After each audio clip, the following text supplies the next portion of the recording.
देखो chemical equilibrium chapter का जो मेन पार्ट, एक्चुअली जो क्वेश्चन वाला पार्ट होता है, वो हमने खत्म कर लिया। अभी हमने कुछ चीजें और देखी, वैल्यू ऑफ सिग्निफिकेंस ऑफ के, है ना, के अगर ज्यादा रहे तो क्या होगा, के अगर कम होगा तो क्या होगा, ये सारी चीजें हमने देखी। अब इन चीजों का न्यूमेरिकल में क्या यूज होता है और इक्विलिब्रियम में इनका क्या सिग्निफिकेंस है, जरा उस चीज को हम लोग अच्छे से जानेंगे।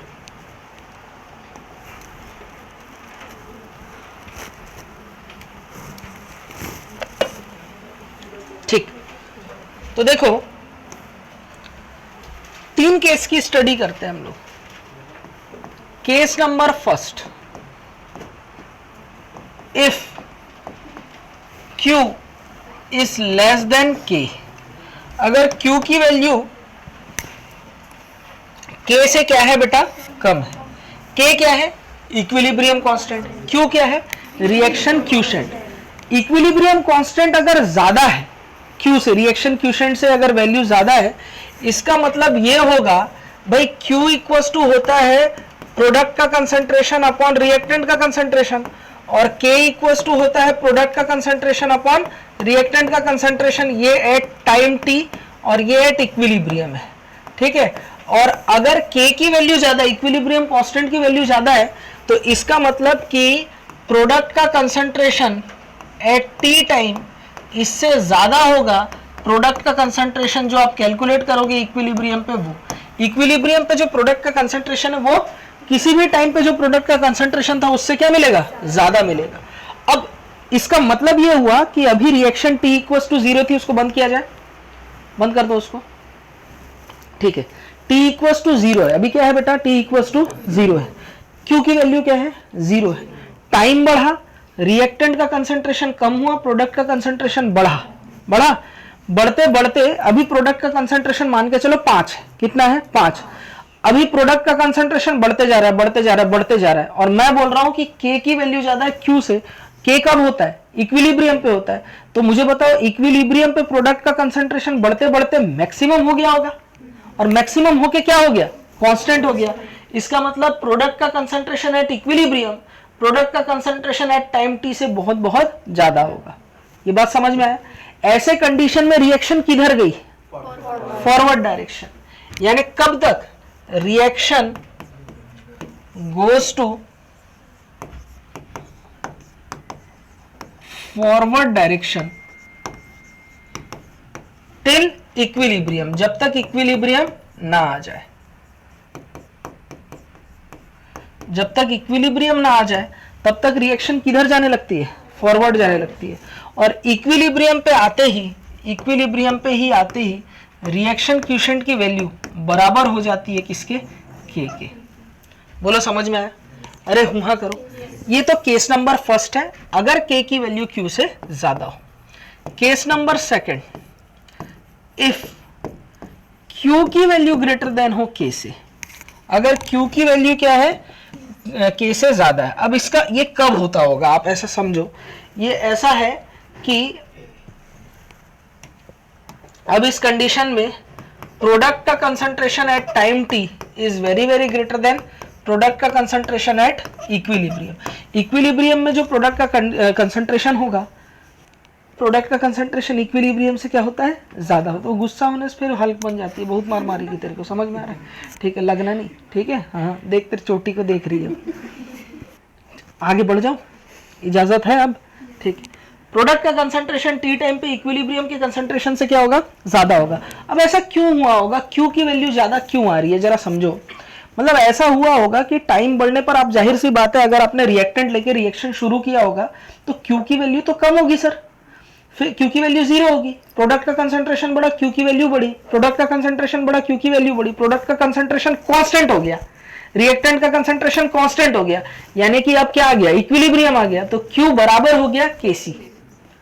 अब हमेशा से ही आप देखोगे कि केसी की वैल्यू, अभी तक तो फॉरवर्ड जा रहे हैं तो केसी की वैल्यू तो हमेशा ज्यादा ही रही होगी। 0 से बढ़ते बढ़ते क्यू केसी हो गया, 0 था, बढ़ते बढ़ते वो केसी के बराबर हो गया, तो अब तक तो केसी की वैल्यू क्यू के बराबर ही है।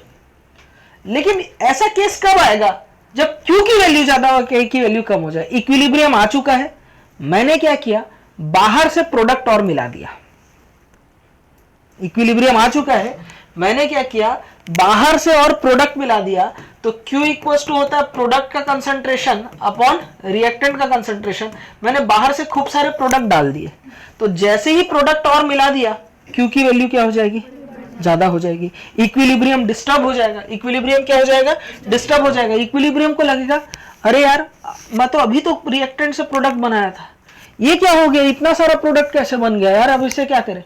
आपके पास क्या होता है, आपके पास जैसे सपोज मान के चलो घर में बहुत ज्यादा खाना बन जाए, घर में अगर खाना बहुत ज्यादा बन जाए तो घर वाले लोग पहले खा लेते हैं, उसका बच जाता है तो आसपास में आप लोग को डाल देते हैं कि नहीं, मतलब आप लोग खा लेके प्लेट में डाल देते हैं कि नहीं, आप लोग की मम्मी बोलती है ले खा ले बेटा ये सब खाना होगा खा लेकर, कैसे होता है नहीं होता है। जैसे घर में कभी आपका अगर मन करे मम्मी आज ये बना, जो बनाया वो खा चुपचाप, लेकिन किसी दिन अगर वो चीज ज्यादा बने खाता क्यों नहीं, प्लेट में अलग से एक्स्ट्रा आता है कि नहीं आता है, और अगर बच जाए तो घर के बाहर भी डाल देते हैं, ठीक है, बाहर जो स्ट्रीट डॉग वगैरह उन लोग को भी खाना दे देते हैं कि नहीं। तो अगर ज्यादा हो जाता है तो बांटने लग जाते हैं, करते हैं ना अपन लोग, जाहिर सी बात है। तो वही चीज है, प्रोडक्ट हो गया ज्यादा, बोले यार इतनी तो जरूरत नहीं है, ये तो इक्विलिब्रियम ही डिस्टर्ब हो गया, तो इक्विलिब्रियम मैनेज करने के लिए इस प्रोडक्ट के कंसंट्रेशन को क्या करना पड़ेगा, कम। तो प्रोडक्ट को कम करना है और प्रोडक्ट से रिएक्टेंट बनाना है, तो रिएक्शन किधर आएगी, बैकवर्ड आएगी। यानी अगर Q की वैल्यू ज्यादा है इसका मतलब इक्विलिब्रियम आ चुका था, बाहर से प्रोडक्ट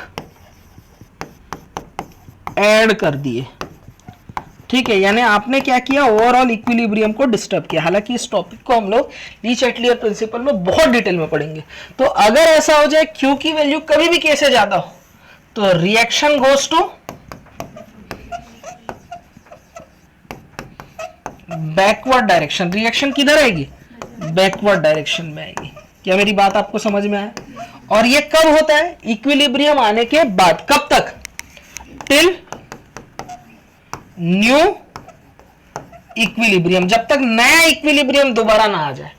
भाई पहले इक्विलिब्रियम आ चुका था, T equals to 0, Q equals to 0, time बढ़ते गया, Q बढ़ते गया, बढ़ते बढ़ते इक्विलिब्रियम पे Q बराबर हो गया Kc के, मैंने कीड़ा किया, क्या डाला बाहर से, प्रोडक्ट मिला दिया, अब Q क्या हो गया, ज्यादा, K क्या हो गया, कम। तो अब रिएक्शन क्या करेगा, इक्विलिब्रियम वापस से लाने के लिए पीछे आएगा। क्या आएगा बेटा, मतलब Q हो गया ज्यादा, K हो गया कम, अरे आगे पीछे हो गया, तो ये क्या करेगा, थोड़ा पीछे आएगा, रिएक्शन किधर आएगा, पीछे आएगा। कब तक, जब तक नया इक्विलिब्रियम दोबारा ना आ जाए। क्या मेरी बात समझ में। तो केस नंबर 2 तो ये रहा। Case number 3, if Q equals to K, अरे Q K के बराबर होता है तो वो तो तभी होता है ना इक्विलिब्रियम में, इट इज इक्विलिब्रियम पॉइंट। यहां ना तो रिएक्शन फॉरवर्ड जाएगी ना बैकवर्ड जाएगी, इट इज इक्विलिब्रियम पॉइंट, यही तो इक्विलिब्रियम पॉइंट है। यहीं पे आकर के रिएक्शन क्वोशिएंट किसके बराबर हो गया, Kc या K के बराबर हो गया। क्या मेरी बात आपको समझ में। एक फंडा आप ध्यान रखेंगे, अगर K की वैल्यू ज्यादा है, यानी इक्विलिब्रियम कांस्टेंट की वैल्यू ज्यादा है, तो इक्विलिब्रियम कांस्टेंट की वैल्यू हाई होना हाई डिसोसिएशन को बताता है, तभी तो रिएक्शन फॉरवर्ड जा रही है। डिसोसिएशन क्या होगा, ज्यादा होगा, ये चीज हमने समझा। Value of significance of K, तो K की वैल्यू अगर ज्यादा होती है, हाई होती है, रिएक्शन किधर जाती है, फॉरवर्ड जाती है, डिसोसिएशन होगा ज्यादा। अगर K की वैल्यू कम हुई तो डिसोसिएशन क्या होगा, कम, यानी डिग्री ऑफ डिसोसिएशन भी क्या होगा, कम। ये बातें मैंने आपको ऑलरेडी बता दी थी मॉर्निंग की क्लास में, मतलब इससे पहले वाली क्लास में, खैर लिख लिया जाए। आज का क्लास बड़ा कंसेप्चुअल है, आज और कल शाम को जो मैंने लिया, तो बच्चे जाकर के सब लोग जिन लोग नहीं अटेंड किए थे उसको ऐप में से देख लेंगे। क्लियर है। देखो क्वेश्चन नंबर 21 है, ए से बी बन रहा है, Kc की वैल्यू 2 दी हुई है। Initially 1 mole of A and 1 mole of B are taken in 1 litre of container. 1 mole A और 1 मोल क्या दिया हुआ है बेटा, हाँ B है ना, 1 मोल लिए गए हैं और 1 लीटर का क्या है बेटा, कंटेनर है।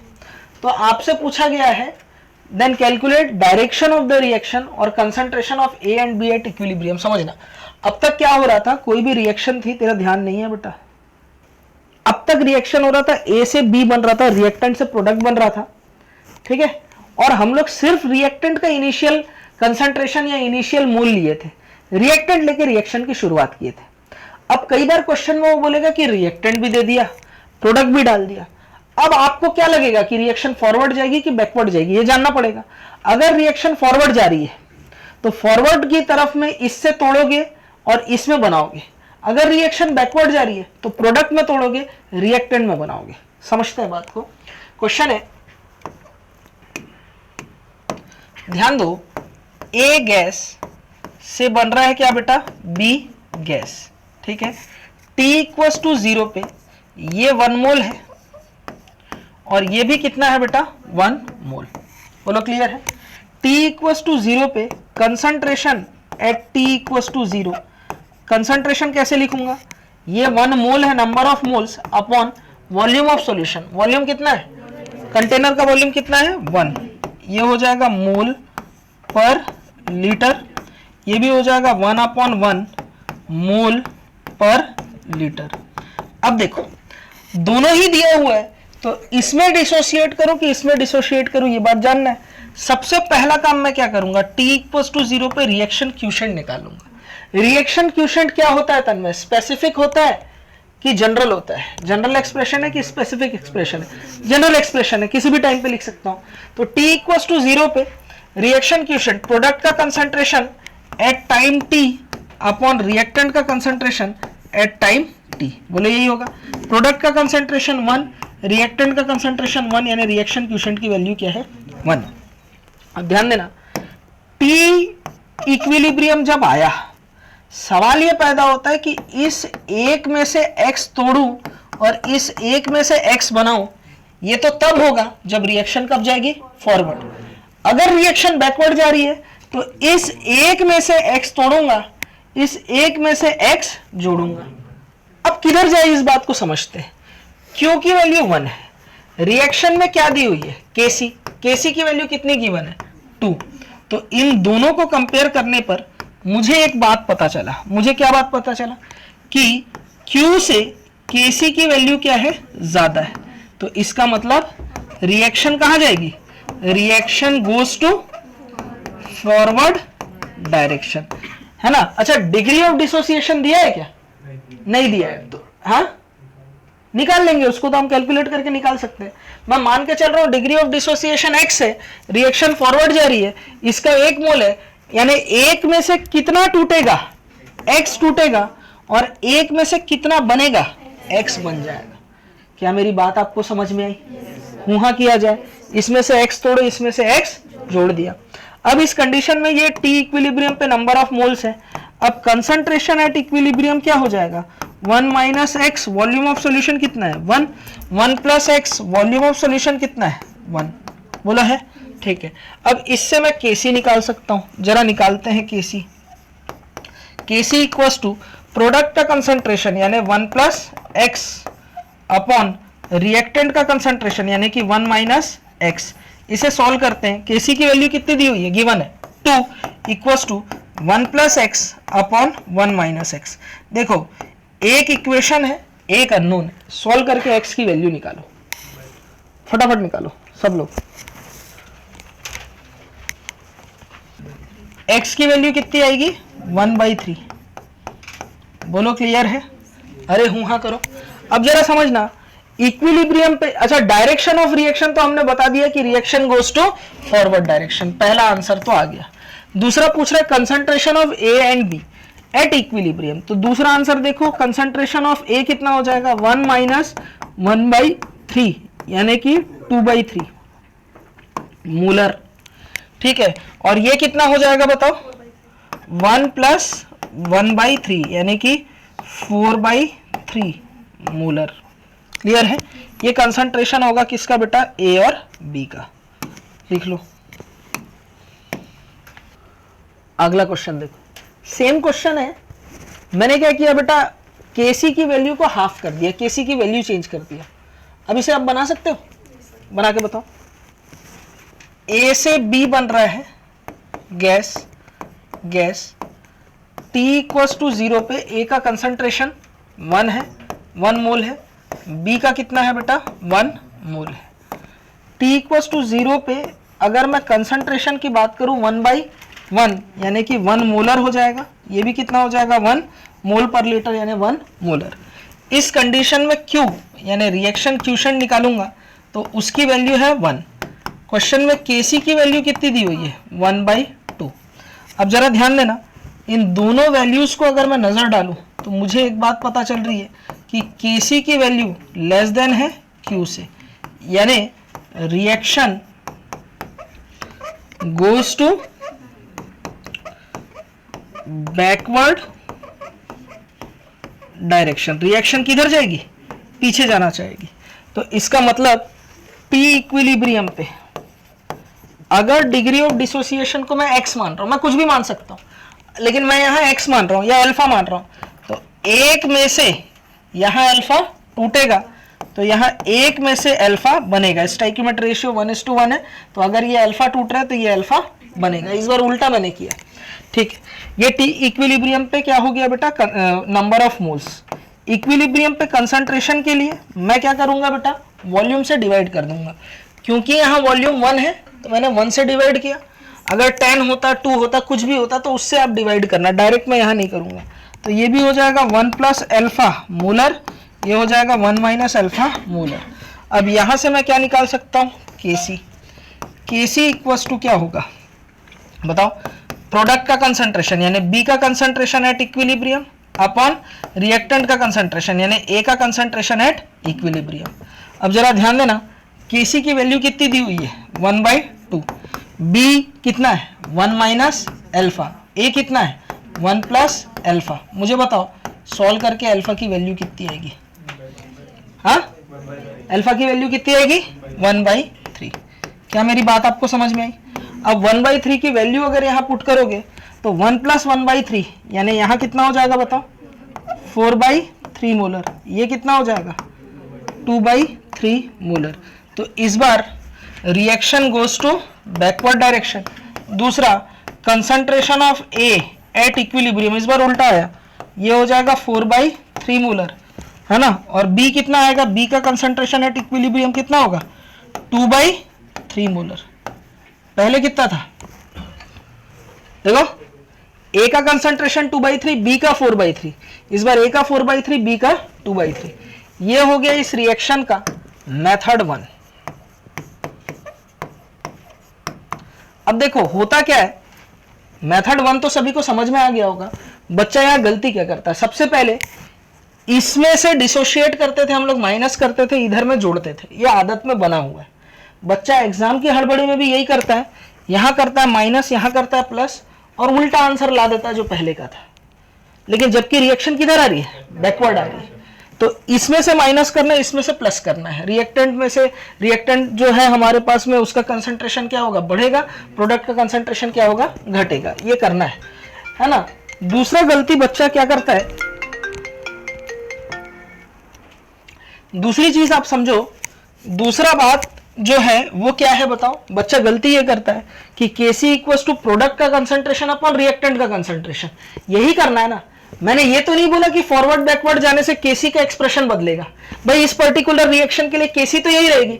बच्चा क्या सोचता है कि सर रिएक्शन अगर पीछे आ रही है तो Kc को भी मुझे उल्टा लिखना पड़ेगा, और ये उसकी गलती रहती है। वो A का कंसंट्रेशन अपॉन B का कंसंट्रेशन कर देता है और गलत आंसर ले आता है। ये मेथड 1 का ये थोड़ा ड्रॉबैक है, थोड़ी सावधानी इसमें रखनी पड़ती है। मैं कहता हूं अगर आप दूसरा मेथड में आपको जो समझा रहा हूं उससे आप अगर चलो तो आप चीजें बड़ी आसानी से निकाल लोगे। कैसे निकाल लोगे जरा समझना है कि नहीं, ठीक है। ए गैस है, जैसे मैं यहां बता रहा हूं, बी गैस, जो ट्रेडिशनल तरीके से हमने इतने सारे क्वेश्चन की प्रैक्टिस की वो हमें आता है, हम वैसे ही करेंगे। Kc की वैल्यू कितनी है बेटा 1/2। अब देखो T इक्वल्स टू 0 पे ये 1 मोल, T इक्वल्स टू 0 पे कंसंट्रेशन ये कितना है 1, ये 1। रिएक्शन क्यूशेंट की वैल्यू कितनी आई बताओ 1।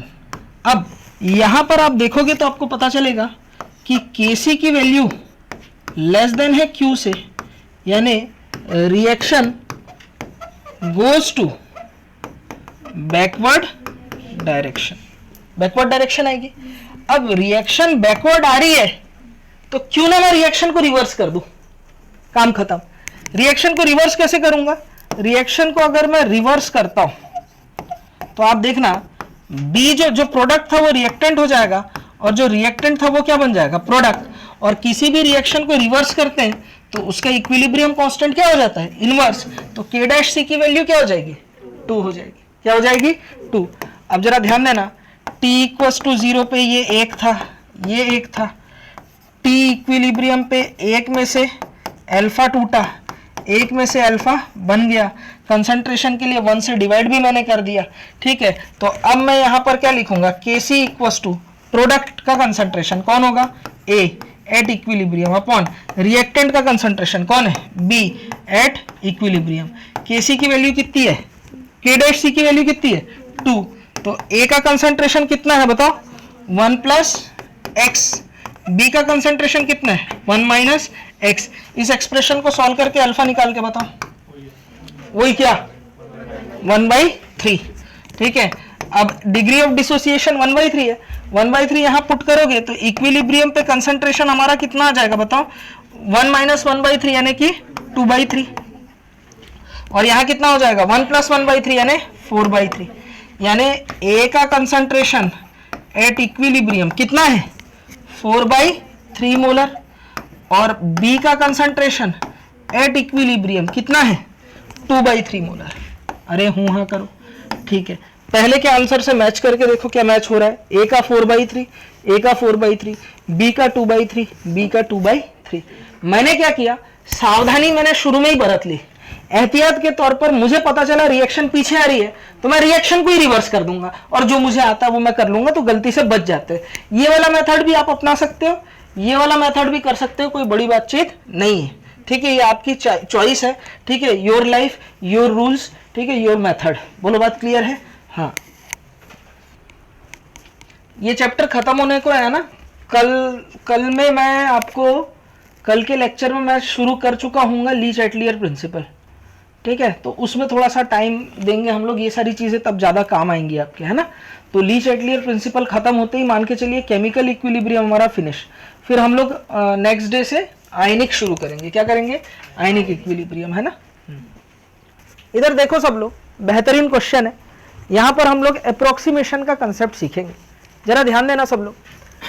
हमारे पास में रिएक्शन है, ए गैस बी गैस से रिएक्ट कर रही है और सी गैस बना रही है। T इक्वल्स टू 0 में रिएक्टेंट है 1 और ये कितना है बेटा? 10। और ये तो अभी बना ही नहीं, हाँ, लेकिन Kc है 10 टू द पावर -10, बोला है, ठीक है। T टाइम बाद, क्योंकि डिग्री ऑफ डिसोसिएशन दिया नहीं है तो मैं खुद ही मान लूंगा एक में से कितना टूट रहा है? अल्फा टूट रहा है। तो अगर ए के लिए मैं डिग्री ऑफ डिसोसिएशन इमेजिन करूं तो एक में से अगर अल्फा टूट रहा है तो 10 में से कितना टूटेगा? अल्फा ही टूटेगा, क्योंकि स्टोइकियोमेट्रिक रेशियो 1:1 है। और यहाँ 0 में कितना बनेगा? अल्फा ही बनेगा। बोलो बात क्लियर है? ठीक। केसी दिया हुआ है, वॉल्यूम कंटेनर का 1 लीटर है, यानी इक्विलिब्रियम पे कंसंट्रेशन हो जाएगा 1 माइनस अल्फा, ये हो जाएगा 10 माइनस अल्फा, और ये कितना हो जाएगा बेटा? अल्फा, ठीक है। तो अब इस जगह पर अगर मैं केसी लिखना चाहूं, मैं क्या लिखूं बेटा? केसी। तो केसी इक्वल्स टू हो जाएगा सी का concentration upon A and B का कंसंट्रेशन। बोलो मेरी बात क्लियर हो रही है आपको?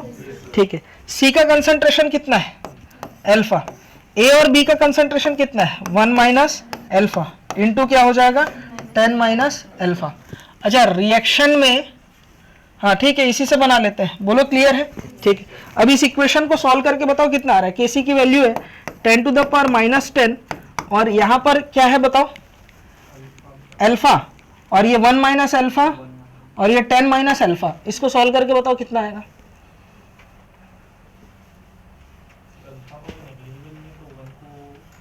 नहीं, इसको सिंप्लीफाई करो ना। 1 माइनस अल्फा 10 माइनस अल्फा, तो 1 का पहले मल्टीप्लाई 10 माइनस अल्फा, ठीक है। फिर माइनस अल्फा का मल्टीप्लाई करो तो -10 alpha minus minus plus plus alpha, तो 10,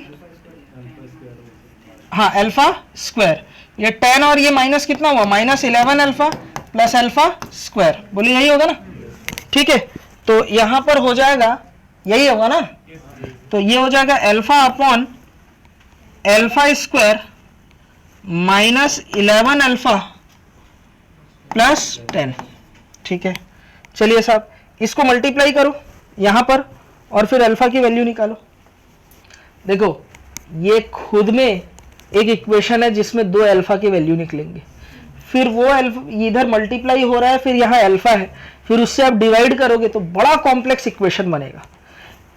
प्रैक्टिकली आप इसको कैलकुलेट, जो नीट वाले बच्चे हैं ये कैलकुलेशन, इस टाइप का कैलकुलेशन उनके सिलेबस में नहीं होता, वो कर भी नहीं पाएंगे ना बेटा। ठीक है, तो ऐसे क्वेश्चन को करने के लिए आपको मैं अप्रोक्सीमेशन की सलाह देता हूं। आप सबसे पहले देखो केसी की वैल्यू यहां पर क्या है, वेरी लो है। क्या है बेटा, वेरी लो। इसका मतलब क्या हुआ, केसी की वैल्यू अगर वेरी लो है तो प्रोडक्ट का concentration very very less than होगा एज कंपेयर टू रिएक्टेंट का कंसंट्रेशन, यानी प्रोडक्ट के कंसंट्रेशन को मैं नेग्लिजिबल बोल सकता हूं। इसका मतलब डिसोसिएशन क्या होगा, वेरी लो होगा, यानी अल्फा को लगभग मैं क्या मानूंगा, जीरो मानूंगा। अल्फा को लगभग क्या मानूंगा, जीरो मानूंगा। तो इस तरीके का कैलकुलेशन मुझे नहीं करना है। अब अल्फा की वैल्यू लगभग जीरो होगी तो ए गैस से बी गैस और यहां पर क्या बन रहा है बेटा, सी गैस। तो टी इक्विलिब्रियम पे जो कंसंट्रेशन था वो था 1 माइनस अल्फा, और ये कितना था 10 माइनस अल्फा, और ये कितना था अल्फा। ठीक है, तो 1 में से लगभग 0 माइनस होगा तो इसकी वैल्यू कितनी होगी 1 मोलर, इसकी वैल्यू कितनी होगी 10 मोलर, और ये तो अल्फा है ही, इसे 0 नहीं कर सकते, 0 होने से तो सत्यानाश हो जाएगा, ये हो गया अल्फा मोलर। तो अब Kc इक्वल्स टू सी का कंसंट्रेशन कितना है बताओ, अल्फा, अपॉन ए का कंसंट्रेशन कितना होगा 1 इंटू 10, बोलो यही होगा। Kc की वैल्यू कितनी है 10 टू द पावर माइनस 10, तो 10 to the power minus 10 equals to alpha upon 10। तो अल्फा की वैल्यू कितनी हुई, ये इधर मल्टीप्लाई हो जाएगा 10 टू द पावर माइनस 9। ये यही बोला था तन्मय, यही बोला था, हाँ ठीक है, फिर बिल्कुल करेक्ट है। तो डिग्री ऑफ डिसोसिएशन की वैल्यू कितनी आई बेटा 10 टू द पावर माइनस 9। तो calculate concentration of A B and सी।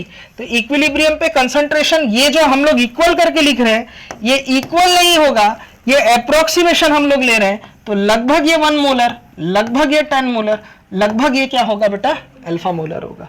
इस कंडीशन में डिग्री ऑफ डिसोसिएशन की वैल्यू लगभग 10 टू द पावर माइनस 9 होगी। तो सारे सवालों के जवाब मिल गए। ठीक है, ए का कंसंट्रेशन एट इक्विलिब्रियम कितना होगा, लगभग 1 मोलर। बी का कंसंट्रेशन एट इक्विलिब्रियम कितना होगा बताओ, लगभग 10 मोलर। सी का कंसंट्रेशन एट इक्विलिब्रियम कितना होगा बताओ, लगभग अल्फा, अल्फा यानी कि 10 to the power minus 9 molar. समझ में आया, पक्का ये चीज क्लियर होता है, लिखो सब। चलिए इस क्वेश्चन को थोड़ा सा चेंज करके मैं आपको देता हूं। ठीक है, अब इस इक्वेशन में क्या फर्क पड़ेगा जरा बताओ। सेम क्वेश्चन है कि 1 mole of A and 10 mole of B are taken in 1 litre of container, calculate concentration of A B and C at equilibrium for the reaction A gas plus 6b gas forms C gas. बना डालो।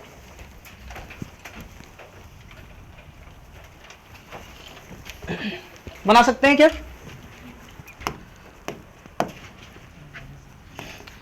ए gas plus 6b gas form कर रहा है क्या बेटा C gas.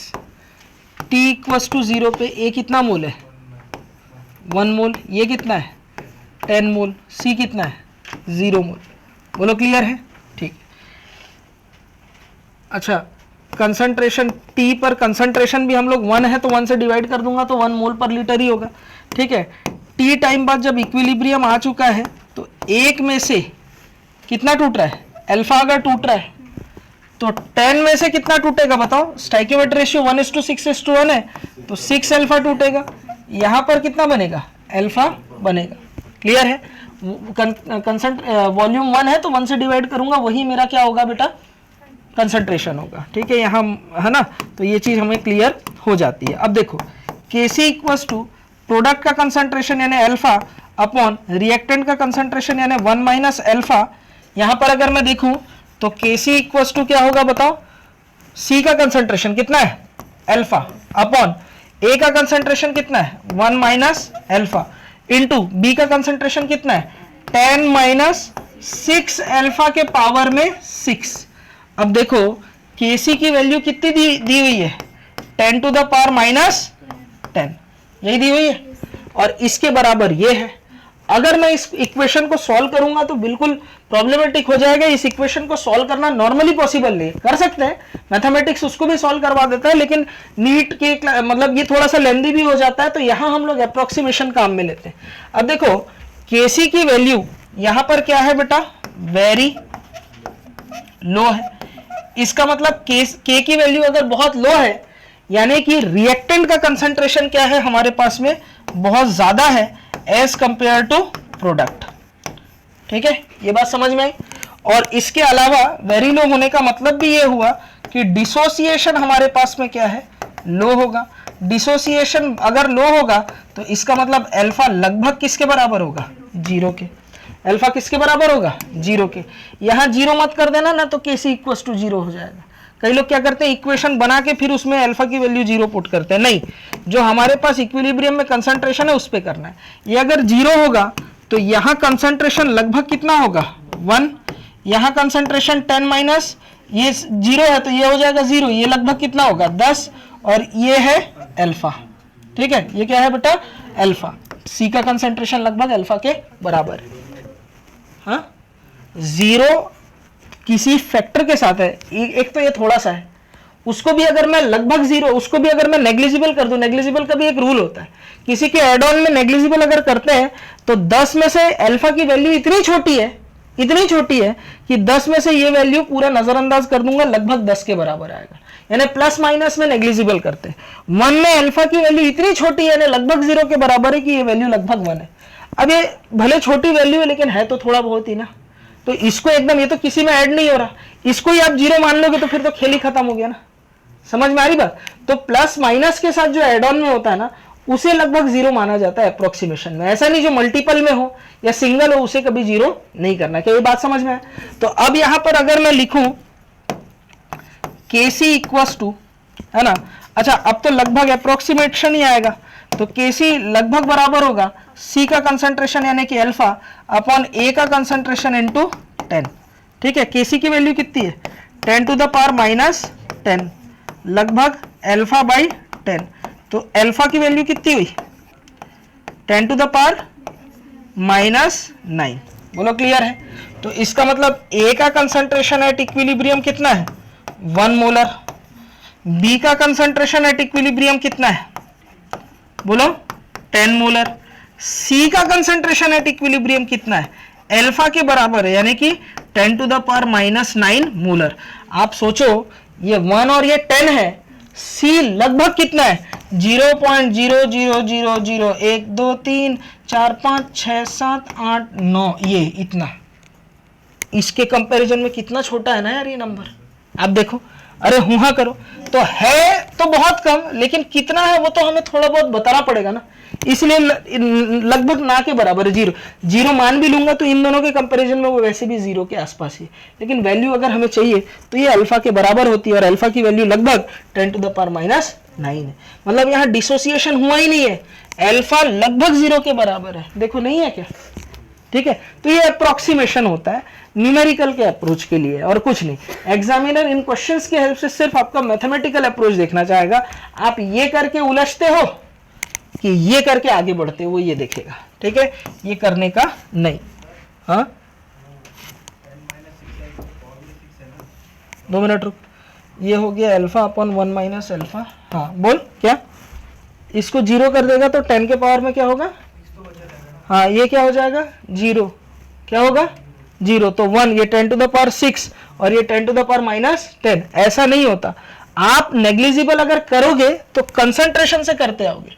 यहां negligible वाला rule मत लगाना, क्योंकि ये इक्वेशन है, ये आपको सॉल्व करना पड़ेगा, और ये सॉल्व करना प्रैक्टिकली पॉसिबल हमारे लिए नहीं हो रहा।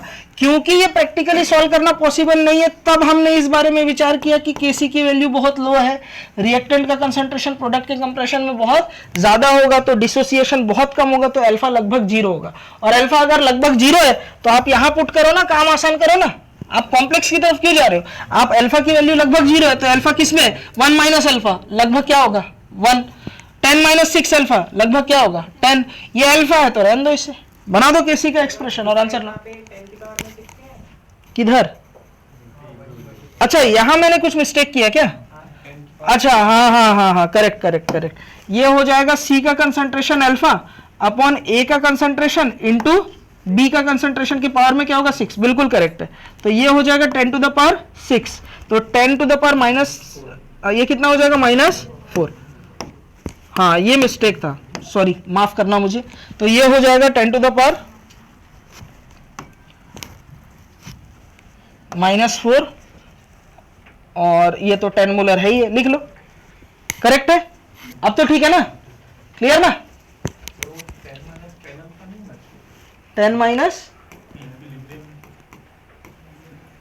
10 अल्फा, रुक जा रुक जा रुक जा, नहीं तो इधर आ, स्टाइकियोमेट्री 1:6:1 है। अगर अल्फा टूटा तो यहाँ 6 अल्फा टूटेगा और यहाँ अल्फा बनेगा ना,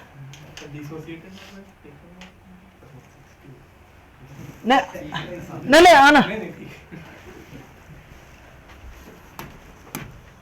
नहीं, मतलब पूरा लेक्चर खत्म होने को अभी भी डिसोसिएशन में अटका पड़ा हुआ है। यही तो बच्चे गलती करते हैं, सुबह की क्लास में बताया, वो स्टाइकियोमेट्री देखते हैं, वो यहाँ डायरेक्ट 6 अल्फा कर देते हैं। नहीं वो 6 अल्फा करना ही है यहाँ पे, मतलब वो देखते हैं 10, हाँ ये तो करना है, वो यहाँ 10 देखते हैं, डायरेक्ट 10 अल्फा तोड़ देते हैं, वो नहीं करना, गिवन में से नहीं। अरे मतलब ये समझा चुका हूं ना यार, इसमें मुझे बोलने की जरूरत है क्या ज्यादा? नहीं ना, हाँ बाकी न्यूमेरिकल बनाओ, ये आ जाएगी अंडरस्टैंडिंग इसकी। चलिए खैर ये क्वेश्चन हो गया। सिमिलर एक क्वेश्चन है, 1 mole of A and 10 mole of B in 1 litre container, calculate concentration of A B and C at equilibrium for the reaction A, यहां पर कर लो 6b फॉर्म सी, और केसी की वैल्यू है 10 टू द पावर 10। नहीं आएगा, रहने दो, इधर देखो तन्मय आया कुछ, रहने दे बेटा, इतना देर का काम ही नहीं है, ये क्वेश्चन बहुत इजी है, जरा देखो इधर, देखो तो सही, लिखो मत, अरे देखो ना इधर, ये क्या है यहाँ पे, ए गैस है 6b गैस है, बोलो है, फॉर्म कर रहा है सी गैस, ठीक है। चलिए t = 0 पे a का 1 मोल लिया है, ये कितना लिया है 10, और c अभी बना ही नहीं है। t इक्विलिब्रियम पे, अच्छा वॉल्यूम 1 लीटर है तो 1 से डिवाइड करेंगे, कंसंट्रेशन आ जाएगा। t इक्विलिब्रियम पे 1 में से मान के चलो अल्फा टूटा, 10 में से कितना टूटा 6 अल्फा टूटा, 0 में कितना बना अल्फा बना। अब वॉल्यूम के लिए 1 लीटर से डिवाइड कर दिया। अगर मैं केसी लिखना चाहूं तो केसी कैसे लिखूंगा, alpha upon 1 minus alpha upon 10 minus 6 alpha के पावर में 6। केसी की वैल्यू दी हुई है 10 to the power 10 equals to alpha upon 1 minus alpha 10 minus 6 alpha के पावर में 6। अल्फा के 12 वैल्यू आएंगे,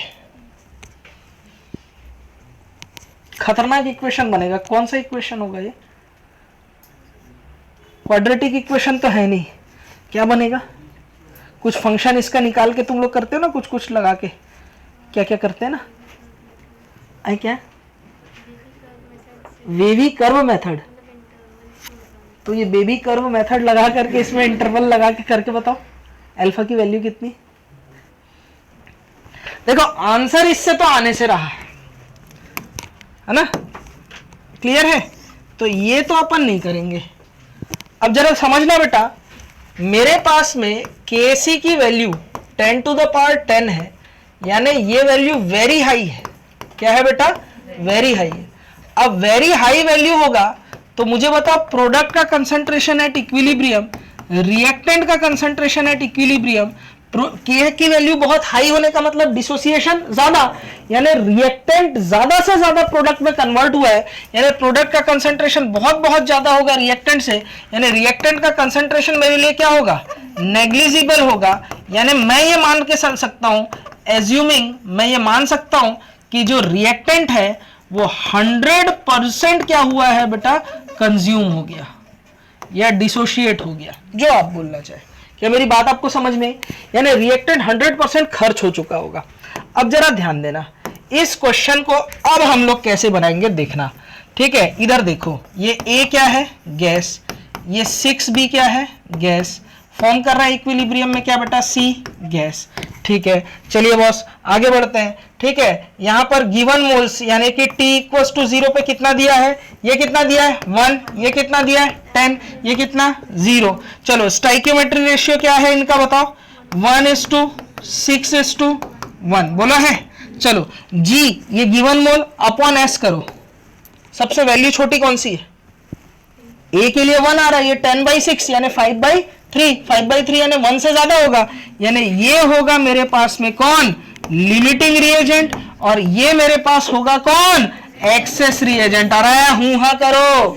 लिमिटिंग रिएजेंट देखने का फॉर्मूला क्या था, G upon S, given moles upon stoichiometric coefficient, given moles upon stoichiometric coefficient. इसका मतलब ये हुआ कि T इक्विलिब्रियम पे मित्रों, ठीक है, यहां पर 1 जो होगा ये लिमिटिंग रिएजेंट है, तो 1 पूरा का पूरा हो जाएगा। यस, ये मिली मुझे काम की चीज। तो 10 में से 6 into 1 क्या हो जाएगा, खर्च हो जाएगा, और यहां पर 0 में से क्या हो जाएगा, 1 बन जाएगा। अरे बनेगा ना। तन्मय तो लिमिटिंग रिएजेंट A कितना मिला, 0, एक्सेस रिएजेंट कितना बचा, 10 - 6 यानी कि 4, ठीक है, और ये कितना बना 1, ठीक है। तो इनको वॉल्यूम से डिवाइड कर दो, हमारे पास आंसर आ जाएगा। A का इक्विलिब्रियम पे कंसंट्रेशन कितना बचा, 0, B का इक्विलिब्रियम पे कंसंट्रेशन कितना बचा, 4 मोलर, और C का इक्विलिब्रियम पे कंसंट्रेशन कितना मिला, 1 मोलर। बोलो बात समझ में आया, क्लियर है ना, समझ में आया। कंसेप्ट ये रहा, कंसेप्ट क्लियर हुआ सभी को। मैंने, अच्छा ये सब क्वेश्चन आएगा तो कहां माइनस करना है, कहां अप्रोक्सीमेशन करना है, कब पता चलेगा, आप केसी का एक्सप्रेशन लिखोगे, गंदा सा एक्सप्रेशन दिखेगा। और दूसरी चीज, अब तक केसी की वैल्यू एग्जाम में क्या अपन ने जितने क्वेश्चन किए क्या था, 1/2, 2.58, 1, 2, 3 फलान ढिमकान, यही सब था। अभी क्या ले रहा हूं, 10 to the power -10, 10 to the power -10, वो -12 उधर जाके 10 to the power +10, इतना खतरनाक खतरनाक वैल्यू दे रहा है। मतलब या तो बहुत हाई दे रहा है या तो बहुत लो दे रहा है। केसी की वैल्यू मॉडरेट दे तो हम लोग नॉर्मली काम कर रहे थे, बहुत हाई या बहुत लो देते अप्रोक्सीमेशन करना है। बहुत लो देगा तो इसका मतलब डिसोसिएशन क्या होगा, लो, अल्फा क्या मान लूंगा 0 और एक्सप्रेशन में पुट करूंगा। अगर मेरे पास बहुत हाई दे यानी रिएक्टेंट 100% क्या होगा, कंज्यूम, यानी रिएक्टेंट को मुझे खर्च करना है। अगर एक से ज्यादा रिएक्टेंट दे रहे हैं तो सबसे पहले मैं क्या ढूंढूंगा, लिमिटिंग रिएजेंट।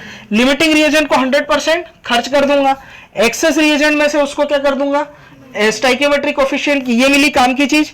तो 1:6:1 है, तो अगर ये 1 टूटा तो ये 6 into 1 टूटेगा, ये 1 into 1 बनेगा। बोलो क्लियर है, अरे हूं हाँ करो और हमारे पास आंसर आ जाएगा। बोलो क्लियर है ना।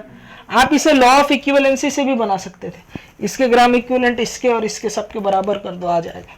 क्लियर है बात, ठीक है। कंसेप्ट सिर्फ इतना है, केसी का मतलब अगर बहुत हाई है तो हमारे पास रिएक्टेंट का कंसंट्रेशन क्या होगा, नेग्लिजिबल होगा, और वो 100% कंज्यूम हो जाएगा।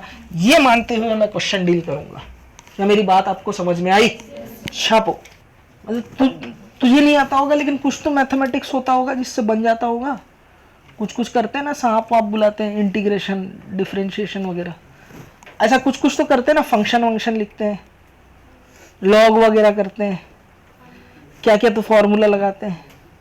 उससे आ सकता है क्या? मैं अपनी जानकारी के लिए पूछ रहा हूं, भूपेश सर से पूछता हूँ। क्या धन में ये आ सकता है क्या? ये इक्वेशन सिंप्लीफाई कर सकता है क्या? अच्छा, क्यूब रूट लेके स्क्वायर भी करेगा तो अल्फा की वैल्यू फिर वो हो जाएगी ना, खत्म टाइप की हो जाएगी। ये सिंगल है ना यार। हैशटैग कौन सा? हाँ,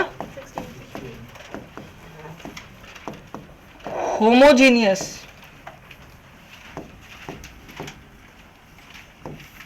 लिक्विड इक्विलिब्रियम।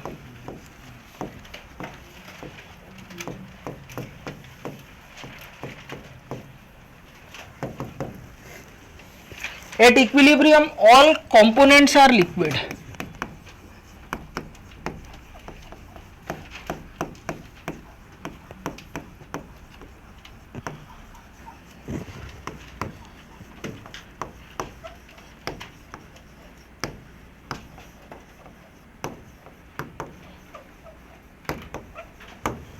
सारे कंपोनेंट्स क्या है बेटा? लिक्विड है। तो अब जरा समझना कि ए लिक्विड, बी लिक्विड है और इक्विलिब्रियम आ चुका है, मतलब ए भी कुछ अमाउंट में रहेगा, बी भी कुछ अमाउंट में रहेगा। अगर प्योर लिक्विड होता तो उसकी एक्टिविटी को यानी एक्टिव मास को या कंसंट्रेशन को हमने क्या मान रखा है? यूनिटी मान रखा है। लेकिन ये प्योर रहे क्या? कोई भी प्योर है क्या? अब नहीं। तो अगर ये प्योर नहीं है तो इनका कंसंट्रेशन को मैं यूनिटी मान ही नहीं सकता। ठीक है, तो लिखेंगे none of liquid is pure. कोई भी लिक्विड प्योर नहीं। तो इस कंडीशन में केसी का एक्सप्रेशन मैं लिखूंगा बी का लिक्विड कंसंट्रेशन अपॉन ए का लिक्विड कंसंट्रेशन।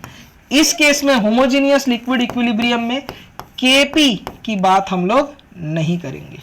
केपी जो होगा not defined.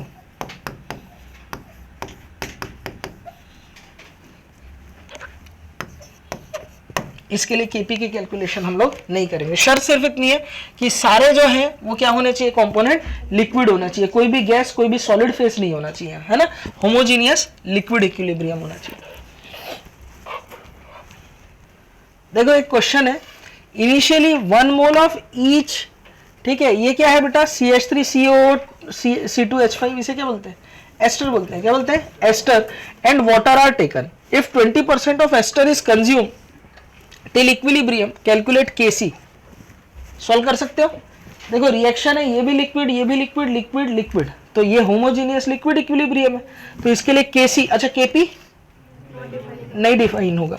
Kc equal to क्या होगा?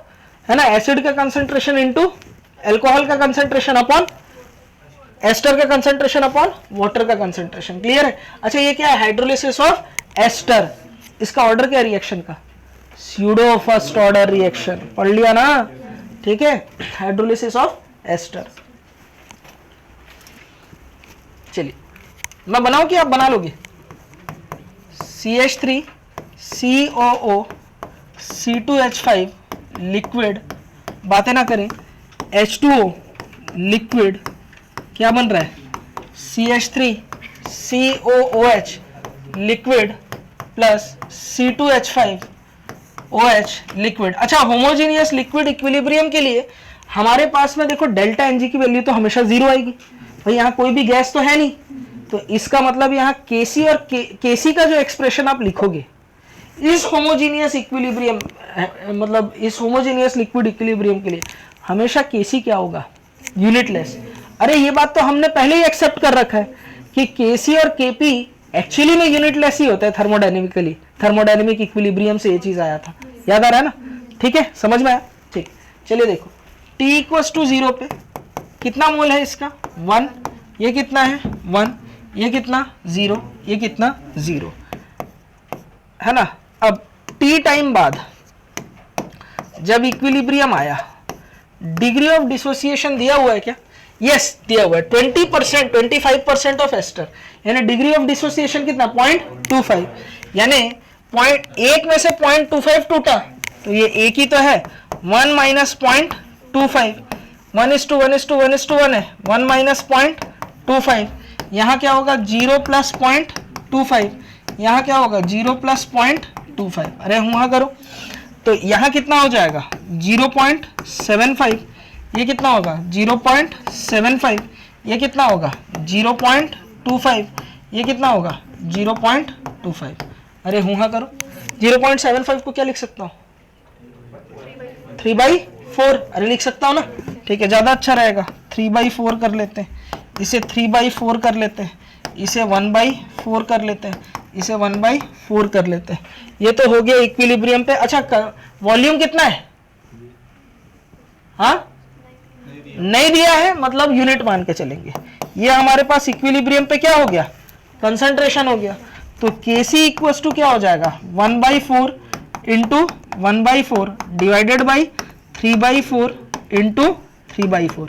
अरे यही होगा ना, और क्या नहीं, ठीक है। तो ये हो जाएगा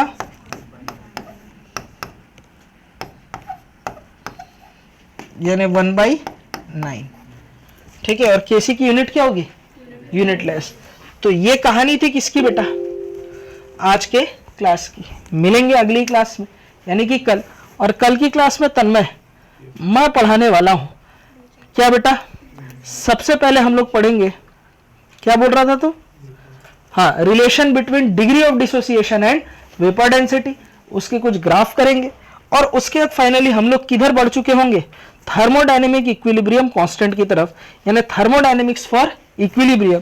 और उसके बाद हम लोग टेम्परेचर के चेंज के बारे में पढ़ते हुए factors affecting composition of equilibrium mixture पढ़ेंगे, यानी ली-चैटलियर प्रिंसिपल। ये हमारा इसी के साथ जुगाड़ ऐसे ट्रिक्स कोई नहीं देगा तुमको, सिंपल टिप्स, PCM भी everything now easily on your finger tips, जो भी चाहिए ले लेना।